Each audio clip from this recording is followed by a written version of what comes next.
Poznám Kino Hviezda. Poznám Kino Hviezda. Áno, poznám Kino Hviezda. Poznajú, kde je Kino Hviezda, ale nechodí ich sem toľko, koľko by sme chceli.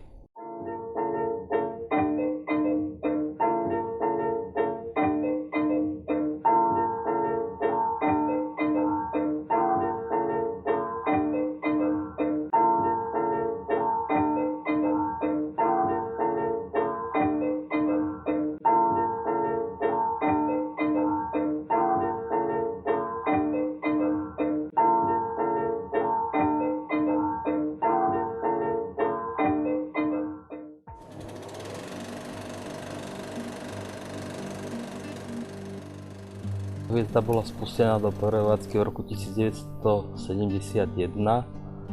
a prevádzka bola na tie časy klasická, že premietalo sa minimálne 2-4 krát denne. Bývali kinosály vypredané a vtedy mala kinosala kapacitu 400 miest a hovorili, že premietali aj 3 krát za deň a sála bola vypredaná. Z mesačného tohoto programu sme museli vybrať 60% filmov z ľudovej, demokratickej a najviacej zo sovietskeho stredu. Jeden čas bol aj tak, že pád Berlína treba ten išiel. Boli sme tu viacerí, jak teraz sú, ne? 4, dokonca aj 5. Dvoch som vyučil. To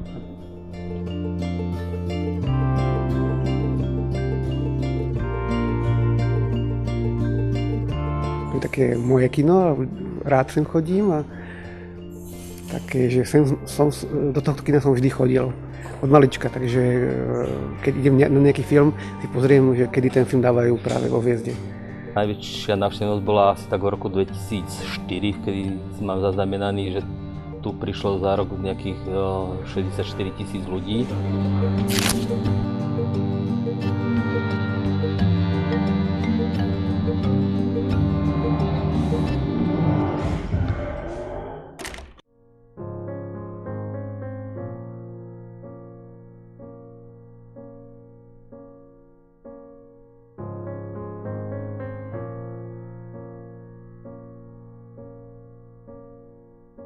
Najväčší zlom nastal v roku 2005, kedy prišlo k tej celkovej prestavbe kinosály.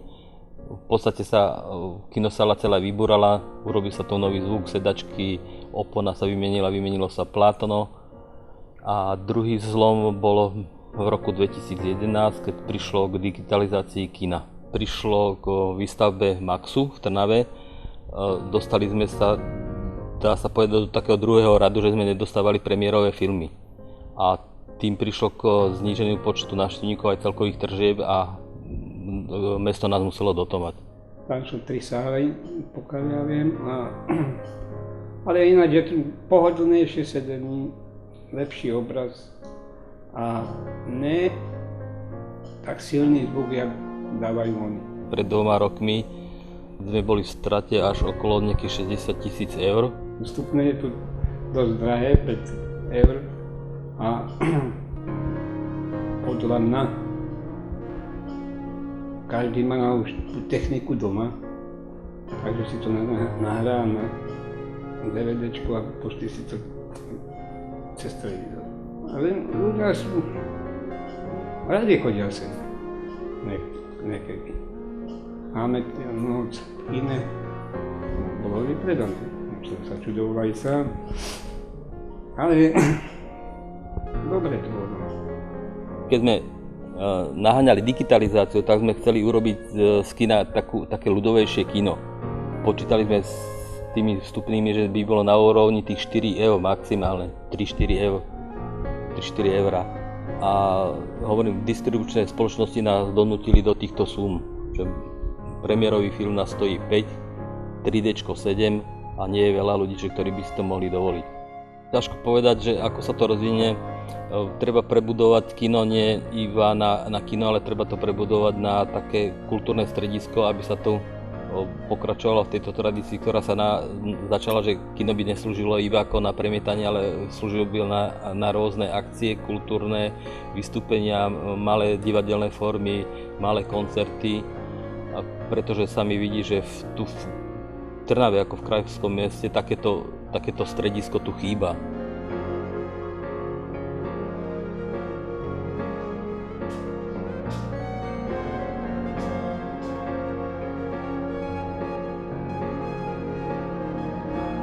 V podstate je to moje zamestnanie a moja záľuba. Celý môj život.